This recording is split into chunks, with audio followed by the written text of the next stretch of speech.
Hello students, class 9th की math के lecture में आपका स्वागत है।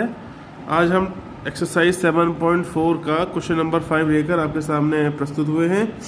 तो पिछले लेक्चर में हमने इसी एक्सरसाइज का क्वेश्चन नंबर 3 और 4 सॉल्व किया था। तो चलिए शुरू करते हैं आज के लेक्चर को बिना किसी डिले के। तो पहले क्वेश्चन नंबर 5 पढ़ते हैं, क्या कहता है। In figure 7.51 P R is greater than P Q. तो ये हमको साइड दे रखी है पी आर जो बड़ी है पी क्यू से, एंड पी एस, ये जो लाइन पी एस है ये एंगल क्यू पी आर ये वाले एंगल को बाइसेक्ट कर रही है। तो हमें प्रूव करना है कि एंगल पी एस आर बड़ा होगा या greater than angle P S Q से। तो ये एंगल बड़ा होगा इस वाले एंगल से। ठीक है, ये हमने डायग्राम ड्रॉ कर रखा है। तो ये पी क्यू आर ट्रायंगल है, ये पी एस साइड है, ये पी एस जो साइड है ये एंगल पी को इक्वल पार्ट्स में डिवाइड कर रहा है। तो in triangle P Q R P R is greater than P Q. तो जब पी आर बड़ा है तो पी आर के सामने वाला एंगल भी बड़ा होगा। तो पी आर के सामने एंगल आ रहा है ये वाला, तो हमने इसको क्या लिख दिया, angle P Q are is greater than P Q के सामने साइड कौन सी है, एंगल ये वाली। तो क्या लिख सकते हैं, angle P R Q.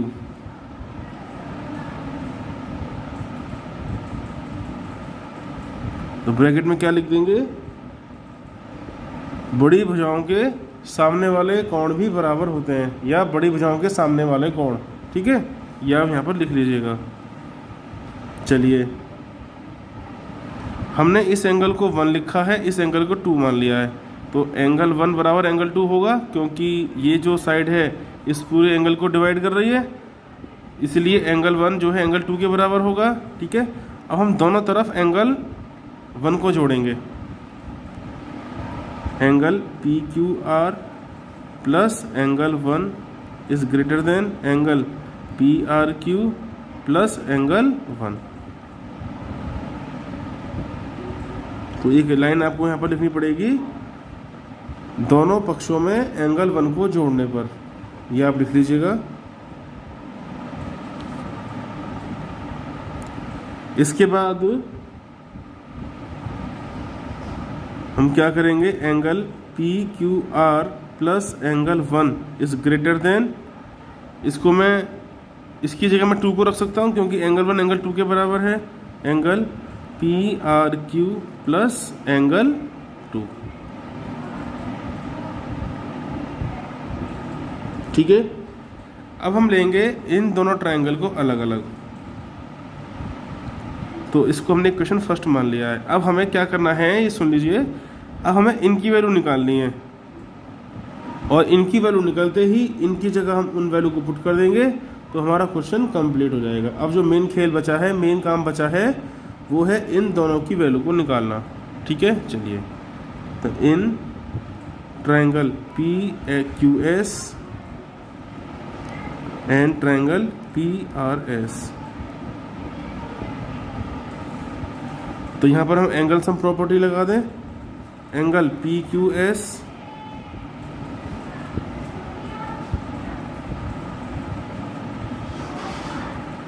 Plus angle 1 plus angle P S Q equal to 180 degree. अब इसको लेते हैं एंड एंगल 2 या angle P R S plus angle 2 plus angle P S R equal to 180 degree. इसके बाद अब देखिए, अब क्या कर सकते हैं,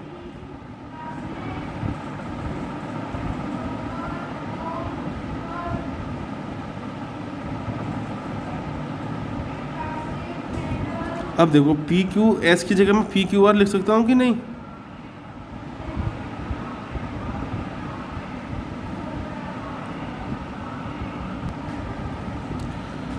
है ना। तो देखो जब पी क्यू एस एंगल है तो वही वैल्यू पी क्यू आर की भी होगी, नहीं होगी, क्योंकि हमें पी क्यू आर चाहिए इसलिए हम ये टेक्निक लगा रहे हैं। तो पी क्यू एस की जगह मैं पी क्यू आर लिख सकता हूँ, क्योंकि इससे एंगल क्यू पे तो कोई असर नहीं पड़ेगा, जितना एंगल पी क्यू एस होगा उतना ही एंगल पी क्यू आर होगा। ठीक है, चलिए लिखते हैं angle P Q R plus angle 1 plus angle P S Q equal to 180 degree. तो यहाँ से हमने किसकी वैल्यू निकाली, पी क्यू आर प्लस 1 की, ये तो हमें चाहिए वैल्यू। ठीक है, तो क्या आया, angle P Q R plus angle 1 equal to 180 degree minus angle P S Q. ठीक है, चलिए अब इसमें एंड, अब देखो हमें पी आर क्यू चाहिए था ना कि पी आर एस। देखो जितना एंगल पी आर एस होगा उतना ही एंगल पी आर क्यू होगा। ठीक है, तो हम पी आर एस की जगह पी आर क्यू लिख सकते हैं, angle P R Q plus angle 2 plus angle P S R equal to 180 degree. तो हमें कौन सी वैल्यू चाहिए, P R Q plus angle 2, ये वैल्यू हम निकाल लेंगे यहाँ से। तो क्या मिल जाएगा, एंगल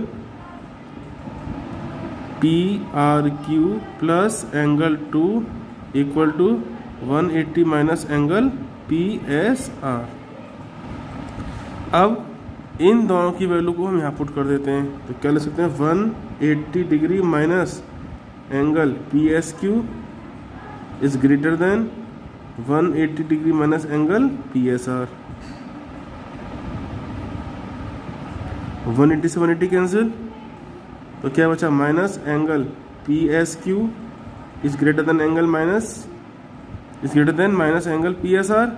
और जब हम दोनों साइडों में माइनस की मल्टीप्लाई करते हैं तो ये साइन हमेशा चेंज होता है, तो दोनों तरफ माइनस की मल्टीप्लाई की, तो angle P S Q is less than angle P S are. और यही हमको प्रूव करना था कि पी एस क्यू छोटा है एंगल पी एस आर से, हेंस प्रूव्ड। तो इसको आप एक दो बार करेंगे अपने हाथ से तो ये आपको समझ में आ जाएगा। ठीक है, तो नेक्स्ट लेक्चर में आपसे फिर मुलाकात होगी, अगले चैप्टर जिसका नाम है क्वाड्रिलेटरल्स, चतुर्भुज। ठीक है, तो तब तक मेरे नए लेक्चर का वेट कीजिए, जल्दी आएगा आपके सामने 1 या 2 दिन में। ठीक है, और यदि इस क्वेश्चन में कोई डाउट है आपको तो आप मुझसे पूछ सकते हैं, क्वेरी कर सकते हैं, तो मैं इसका सॉल्यूशन आपको दूंगा। और यदि अभी तक और ये वीडियो आपको पसंद आया है तो उसको शेयर करना ना भूलें। ठीक है, तो मिलते हैं फिर नेक्स्ट लेक्चर में, टिल देन गुड बाय।